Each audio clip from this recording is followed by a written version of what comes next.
powers versus factorials.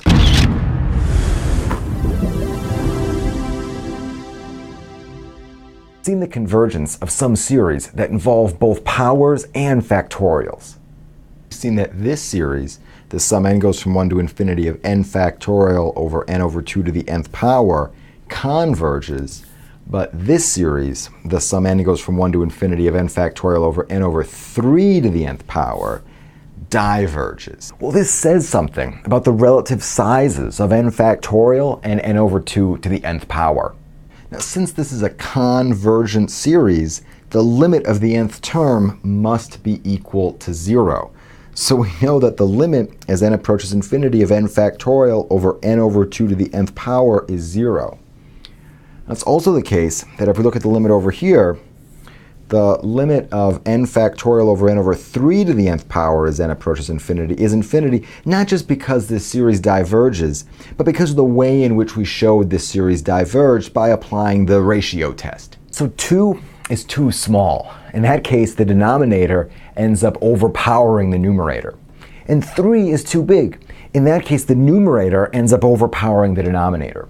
These two forces are balanced when 2 and 3 are replaced by e. So if I look at this sequence, the sequence a sub n equals n factorial over n over e to the nth power, in that case the limit as n approaches infinity of the ratio between the n plus first and the nth term is 1. So the limit of the ratio between subsequent terms is 1. And that means if we were to look at the series and try to apply the ratio test would be silent in this case. But still, I think this is a really interesting sequence to consider. Now, let me just warn you that these facts do not imply that the limit of a sub n as n approaches infinity is 1. That's not even true, right? But what am I trying to get at here, right? What we've seen is that n factorial must be way smaller than n over 2 to the nth power because this limit was equal to 0. We've also seen that n factorial must be a ton bigger than n over 3 to the nth power.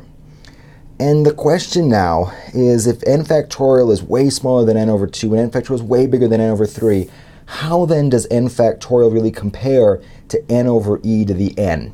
We can analyze the sequence a sub n a little bit more if we're willing to use an integral. Okay, so let's evaluate log of n factorial, or at least approximate it. Log of n factorial, that's log of 1 times 2 times 3 all the way up to n.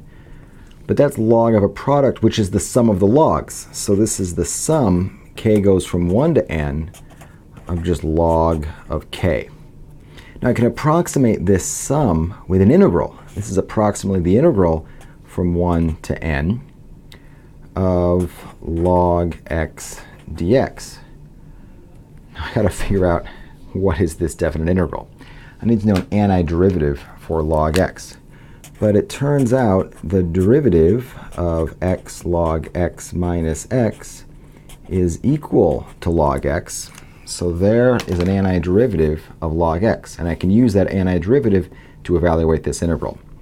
So this integral is, let me write down the antiderivative, x log x minus x evaluated at n and 1, and take the difference. So this is n log n minus n, that's what I get when I plug in n, minus what I get when I plug in 1, which is 1 times log 1 minus 1. Well, this is n log n minus n. Log 1 is 0 minus negative 1 plus 1. This is approximately n log n minus n. Now we can simplify this. Okay, so I've got log of n factorial is approximately n log n minus n. Let me rewrite this side. Instead of n log n, I'll write that as log of n to the n. And instead of minus n, I'll write minus log e to the n. And now this is a difference of logs, which is the log of the ratio n to the n over e to the n, which I could also write as log of n over e to the nth power. So now I've got log of n factorial is approximately log of n over e to the nth power. So then you'd hope that I just conclude that n factorial is approximately n over e to the nth power. So how good is this approximation? Well, we can look at some numerical evidence. I mean, here I've calculated 10 factorial. It's about 3 times 10 to the 6th. And here I've got 10 over e to the 10th power, and it's not so far off. I could try it with some bigger numbers as well. Here's 25 factorial. It's about 1.55 times 10 to the 25th. And here's 25 over e to the 25th power. Well, it's 1.23 about times 10 to the 24th. And that's not so terrible. This is usually called Stirling's approximation. A better approximation is this, that n factorial is approximately n over e to the nth power times this factor, the square root of 2 pi n. And this usually goes by the name Stirling's approximation.